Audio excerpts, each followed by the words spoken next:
느낄 수 있기를 소망합니다. 감사합니다. 예. 저는 학부를 마치고 이제 2022년 9월에 이제 다이렉트 박사과정을 시작했는데요. 저를 뽑아주셨던 중국인 교수님께서는 그 인터뷰 도중에 본인 랩에서 하는 연구 프로젝트들을 직접 설명해 주셨고, 저는 제 연구 관심사가 잘 맞다고 생각해서 사실 굉장히 들뜬 마음으로 애나버에 왔었습니다. 그리고 첫 한 학기는 사실 매우 순조로워 보였어요. 세 과목을 들으면서 나오는 숙제량은 좀 어마어마했지만은 교수님께서도 늘 저를 잘 대해주시는 것 같았고, 그런 미팅에서 읽었던 첫 논문에 대한 발표도 순조롭게 했기 때문이었습니다. 그러나 2023년 1월에 제가 정식으로 그 연구조교로 전환이 되면서 연구 미팅 횟수가 늘면서 좀 변화가 많이 생겼습니다. 중국인 교수님께서는 매주 있는 개별 미팅에서 제가 전주와 비교해서 진전된 부분이 없을 때마다 제게 무언의 압력을 많이 가하시더라고요. 그럴 때마다 저는 그저 준비가 좀 많이 부족했구나 라고 제 스스로 늘 자책하면서 연구와 미팅 준비에 드리는 시간을 점점 늘렸습니다.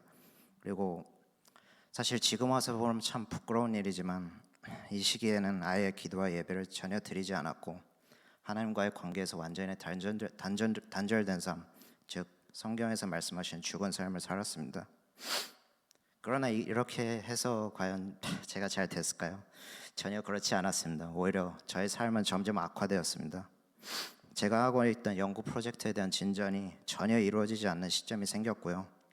설상가상으로 교수님과의 의사소통 관계에 대한 문제도 점점 심해져만 가더라고요. 결국 저 빼고 모두 중국인이던 랩에서 극심한 소외감도 느끼고 첫 랩에서 하던 연구에 대한 흥미와 의지도 완전히 잃어버린 채 2023년 8월 초에 저는 제 몸과 마음이 모두 피폐해진 채로 첫 랩을 나왔습니다. 그리고 제게 통보되었던 것은 그 이듬해인 2023년 1월까지 학업적 유예 기간을 줄 테니까 그때까지 새 지도 교수님 구하고 지도 교수 변경원을 제출하라는 일방적인 통보 하나만 딱 왔습니다. 한마디로 굉장히 암울한 상황이죠. 예. 하지만은 그래도 이제 유예 기간도 받고 박사과정 자체를 당장 포기하고 싶지는 않았기에 우선 8월부터 9월 초에 공통된 연구 관심사를 가진 모든 교수님들 리스트를 추려서 컨택을 진행을 했었습니다. 근데 시기가 시기인지라 대부분의 교수님께서는 당장 펀딩이 없다 또는 자리가 없다 두 가지 이유로 거절을 주로 당했었습니다.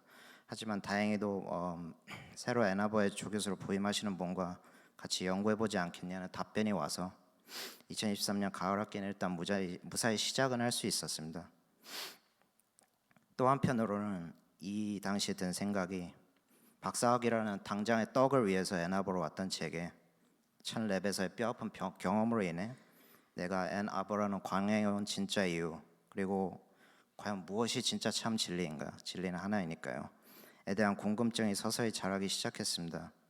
그리고 궁금증이 커지던 딱 이 시기에 하나님의 은혜로 만사를 시작하게 되고 주일 예배를 꾸준히 나오면서 점차 이제 성육신하신 예수님 곧 그리스도시라는 믿음을 키워나감으로써 또한 자연스럽게 하나님의 존재를 점차 확신하였고 정능하신 하나님을 진리로서 붙잡고 나아가고 싶은 마음이 생기기 시작하더라고요. 또한 제가 다이렉트 박사과정을 시작하다 보니까 제 마음이 알게 모르게 교만해졌던 것 같습니다. 그래서 하나님과의 관계를 단절하고 모든 일을 자기 일로 처리하려고 했던 제 자신이 죄인이라고 이제 기도를 시작할 때 자백하기 시작하였습니다. 그리고 이때 처음으로 제 마음속에서 하나님께서 주시는 참 평안이 무엇인가 조금씩 실감하기 시작했던 것 같습니다. 그러나 제 삶이 앞에서 말씀드린 변화로 인해서 쉽게 순탄해진 일은 없었습니다. 사실 2023년 10월 12월 중순쯤에 이제 처음 같이 일하던 조 교수님께서도 결국 저를 정식으로 받아주시지 않았기 때문이죠. 제게 직접 이메일을 주셨습니다. 사실 그리고 사실 제 입장에서는 여러 번 생각을 해봤지만 교수님과 큰 마찰 없이 새로운 연구를 잘 수행하고 있었다고 내심 생각했었기 때문에 많이 당황스러웠습니다. 그래서 이 당시에 솔직히 말씀드리면 하나님이 많이 원망스러웠던 적도 있었고 감정을 주체하기가 정말 힘들더라고요. 하지만 제가 어느 날 예배가 끝나고 목사님께 제 사정을 말씀드리고 목사님께서 제가 하시는 말이 아마 계속 기억에 남을 것 같습니다. 이것은 오히려 하나님께서 주시는 은혜다. 슬퍼하지 말고 담대히 나아가라 라고 오히려 해주셨습니다. 이를 통해 제가 그 당시에 자주 묵상하던 욥기가 떠오르더라고요. 고난에는 하나의 목적이 있다고 욥기 36장에서 말씀을 하시죠. 이 묵상을 상기시킬 수 있었음과 동시에 다시금 제 자신의 감정을 드디어 통제할 수 있게 됐던 것 같습니다. 예. 그리고 이에 담대함을 얻어서 성탄절 연휴가 되기 직전에 최대한 다시금 컨택을 진행하고 이제 정말 놀랍게도 제 연구 관심사와 가장 잘 맞는다고 생각됐던 교수님께서 이제 그 24년 1월 초가 되자마자 같이 연구해보지 않겠냐고 연락이 왔어요. 저는 그래서 바로 꼭 하고 싶다는 답변도 드리고 교수님과 파워포인트 프레젠테이션을 준비해서 이제 첫 미팅을 가졌습니다. 그리고 첫 미팅 할 때부터 알게 모르게 저와 잘 맞는 분일 것 같다는 생각이 들어서 매우 기뻤습니다. 하지만 한 가지 문제는 교수님께서 당장 제게 주실 수 있는 펀딩이 없다고 하시더라고요. 저는 그럼에도 불구하고 교수님과 같이 연구를 하고 싶다고 말씀을 드렸고 그렇게 세 번째 교수님과 또다시 새로운 주제로 연구를 시작했습니다. 이 이후에는 이제 꾸준히 예배를 드리다 보니까 점차 하나님이 나의 주권자이심을 인정을 하고 성령에 따라 살고 싶다는 마음이 커져서 인생 첫 세례, 여기선 침례라고 하죠. 이걸 받게 되었습니다. 사실 침례를 받는 당일에도 사탄의 유혹이 좀 끊이지 않더라고요. 저에게 이제 침례 받을 시간에 박사 본업에나 더 집중하는 게 어떻겠냐고 계속 말씀하시는 걸 저는 많이 들었습니다. 하지만 최대한 억누르고 잘 받을 수 있었습니다. 하지만은 여전히 문제가 남아 있었죠. 이제 세 번째 교수님과 정말 관계를 잘 이어가면서 연구를 수행하고 있었지만은 교수님께서 결국 4월 1일까지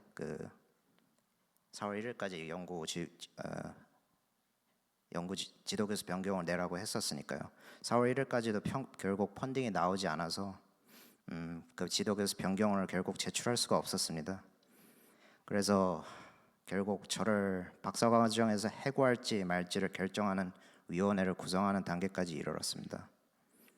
사실 제 교수님께서 제 상황을 해명해 주시는 진술서 써서 제출해 주셨음을 알고 있음에도 저는 이것이 사실상 마지막 기회이기에 사실 극도의 불안감에 휩싸일 때가 매우 많았습니다. 하지만 이때조차도 알게 모르게 저를 위해 기도해 주신 분들 많다는 걸 뒤늦게 깨닫는 계기가 있었고요. 결국 다시 하나님을 붙잡고 기도를 드릴 수 있었던 것 같습니다. 그리고 놀랍게도 위원회가 구성된 지 딱 한 주 뒤에 저는 박사과정에서 다행히 해고되지 않았고 박사 유예 기간도 해지되었다는 놀라운 소식을 들을 수 있었습니다. 그래서 이제 4월이 지나고 여름학기에 접어들면서 교수님과 하던 연구를 계속 수행하고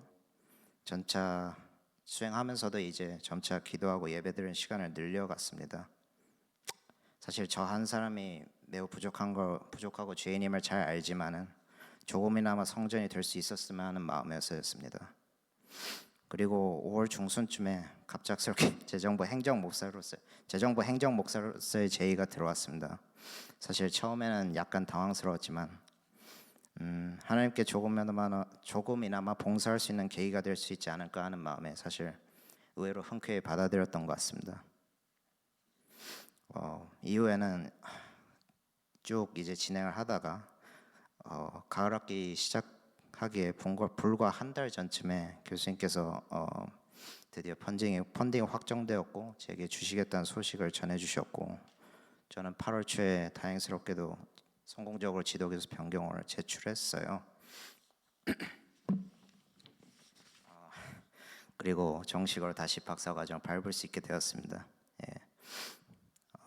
그리고 또 최근에 이제 10월 2일에는 그 학회 마감일이 있었는데 그동안 하던 연구 잘 정리해서 정식으로 학회지에까지 제출하는 기쁨도 맛보았습니다. 여러분, 이제 제가 하고 싶은 이야기가 있는데요. 목사님께서도 말씀해 주셨지만 하나님을 이제 주권자로 인정하고 성령과 성경의 말씀에 따라 사는 삶은 사실 세상 사람들이 보기에 매우 미련한 삶이죠. 하지만 성경에서는 이를 거룩의 삶이라고 말씀을 하시더라고요. 그리고 저는 이 말씀을 듣고 이런 생각이 들었습니다. 사실 이건 굉장히 유명한 말인데요. 고차원의 세계에 사는 자는 낮은 차원에서 일어나는 일을 전부 완벽히 알 수 있습니다. 하지만 그 반대, 낮은 차원의 세계에 사는 자는 고차원의 세계에 일어나는 일을 이해하기 어렵죠. 그리고 사실 불가능에 가깝습니다. 그러므로 사실 하나님께서는 전지전능하시고 고차원적인 존재이시니 하나님 보시기에 좋은 방식이라면 그것으로 충분한 게 아닌가라는 생각이 들더라고요. 네. 그러므로 저는 이런 결론에 도달할 수 있었습니다.